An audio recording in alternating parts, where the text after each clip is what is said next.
What stitches together stays together. Yes, teamwork.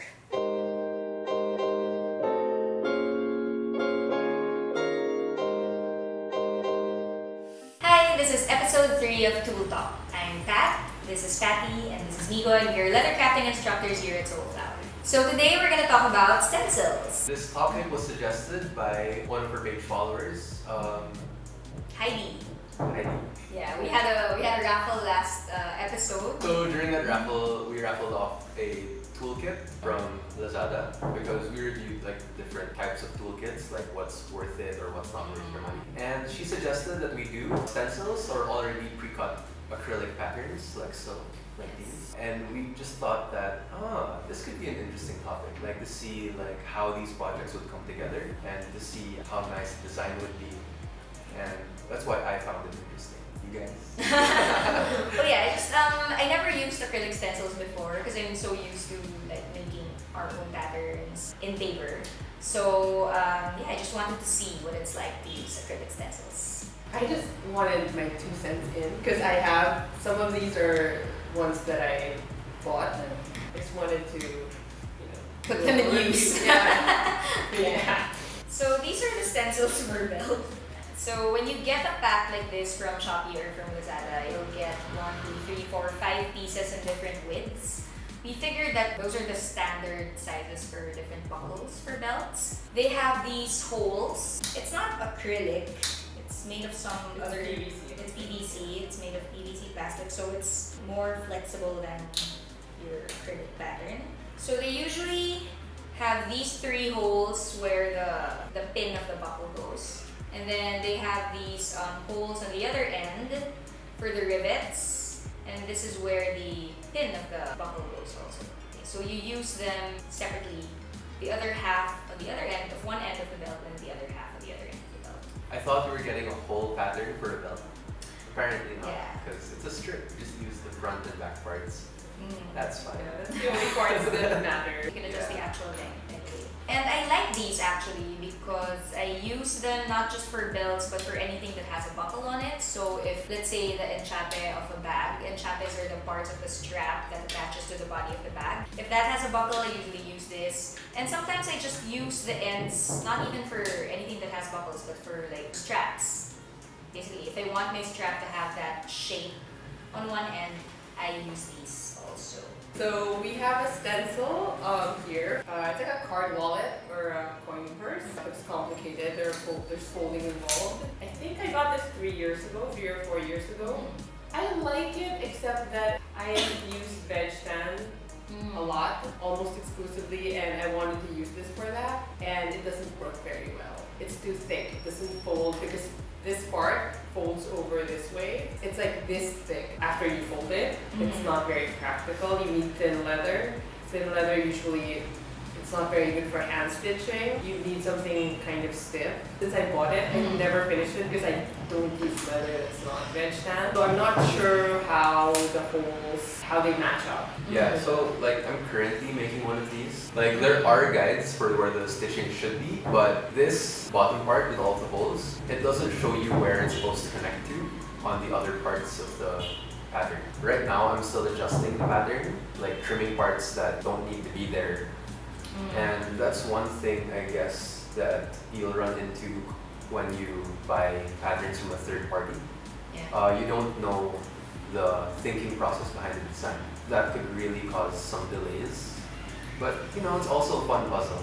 Yeah, so it's like solving a puzzle. I do feel like they didn't add the holes in this side because it leaves room, because it depends a lot on the leather that you use, so it can't be set where the holes are placed because sometimes you might need to adjust things. Yeah. So, But even with the thinner leathers, based on the picture of the pattern that comes when you buy it, at the very bottom, without trimming this area, you're gonna have 5 layers of leather. Even for thinner leather, that's a lot of leather. And the to photo stitch through. doesn't look like it has 5 layers. Yeah, yeah, it's a work in progress. Yeah, but a lot of guesswork while making it. yes. yeah. So that could be an issue when you get stencils. I guess we'll flash a photo right now, what it's supposed to look like. This was actually pretty hard to figure out.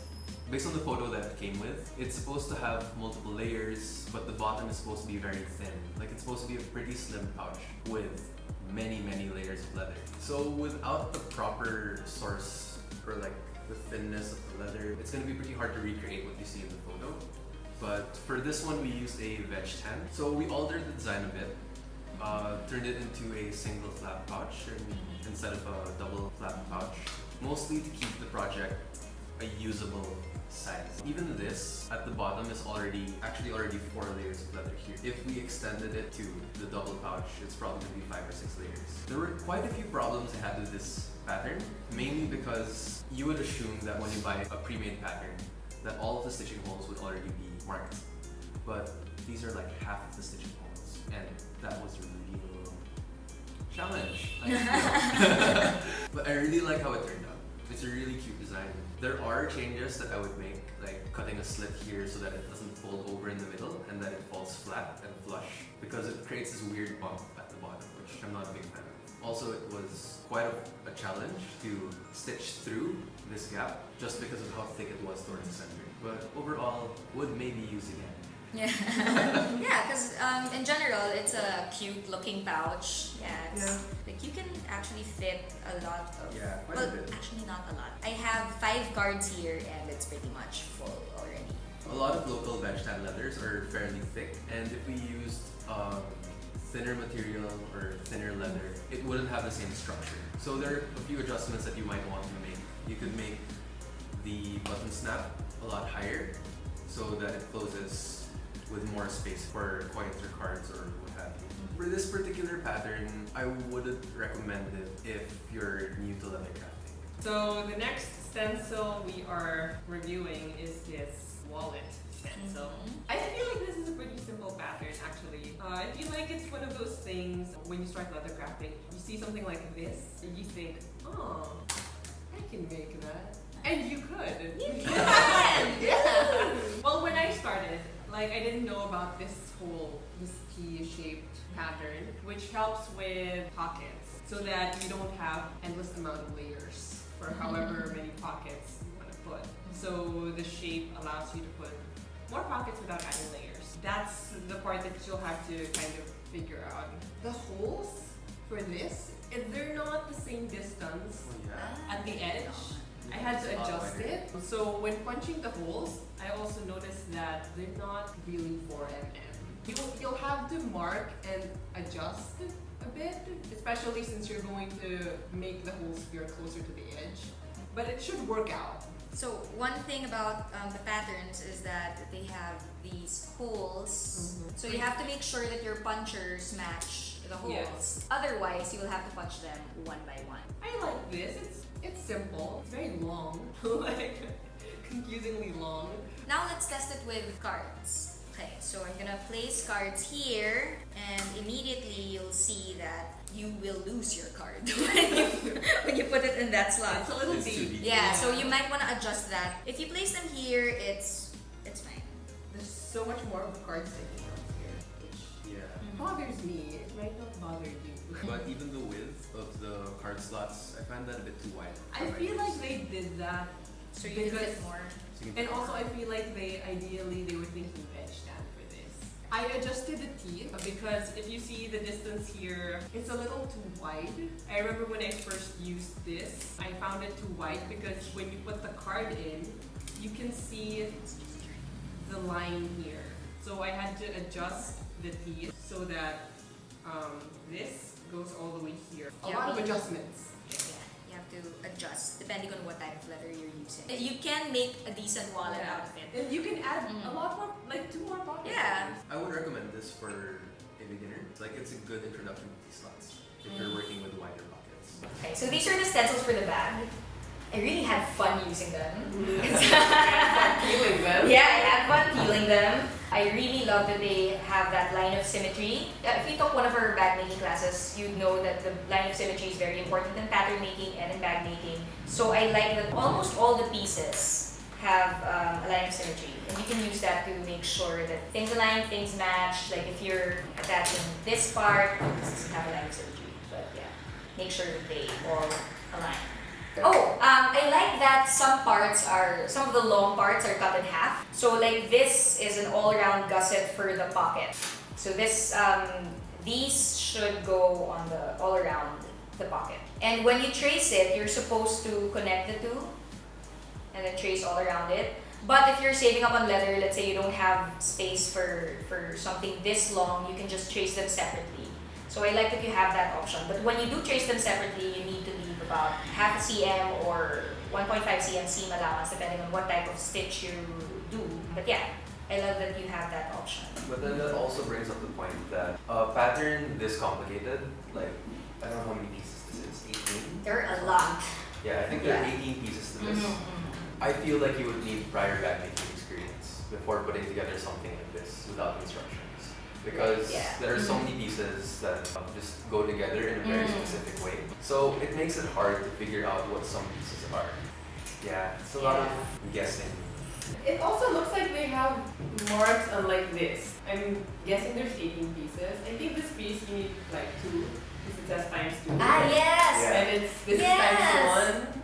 That's something we actually do when we make patterns. So in a pattern making class, and even in our bag making classes, we ask the students to label their patterns. And in like one of the things you put on your pattern is like how many pieces of that you would need. And here it is. It's not yet done. We tried our best to finish it on time. Yeah, in 2 days, but we can't. So a lot of thread hanging. But right now you can already see that it works. I mean, the pattern is turned out great actually. Yeah. So far, we didn't really have issues with holes matching up. So all the parts really go together. The only thing that was quite difficult for me was finding the right hardware for the stencils because they come in specific sizes. Let's say this is the pattern for this part of the bag. Yeah, it's 2 cm and I didn't have any 2 cm buckles, so I really had to shave off about 2 mm per side to fit the buckle that I have. But aside from that, yeah, no complaints. Same with the all-around gusset here. It also came with 2 separate pieces, and this time I didn't trace them as one.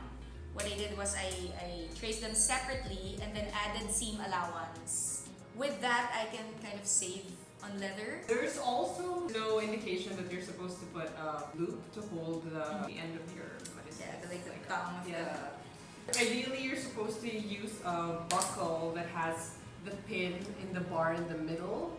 Something like buckle. This. Yeah, so the bar of this is in the middle rather than having the pin right on the bottom of the buckle like this. So there's a makeshift loop here. But we had to add that. It didn't come with a pattern. You still need to make a few adjustments so that like you can use what you have, like the hardware that you have. There was also a lot of skiving involved. Yeah, we had to skive a lot of pieces because it's again layers of bench stand leather. So if you want to use this pattern, you can actually come over to the studio and actually all of the patterns that we used for this review are available at the studio. If you decide to come here, you can check out our website. We have a rental rate for the day. Yeah, you can check out the studio rental rates on our website, and if you're watching this on YouTube, we're adding the link In the description. I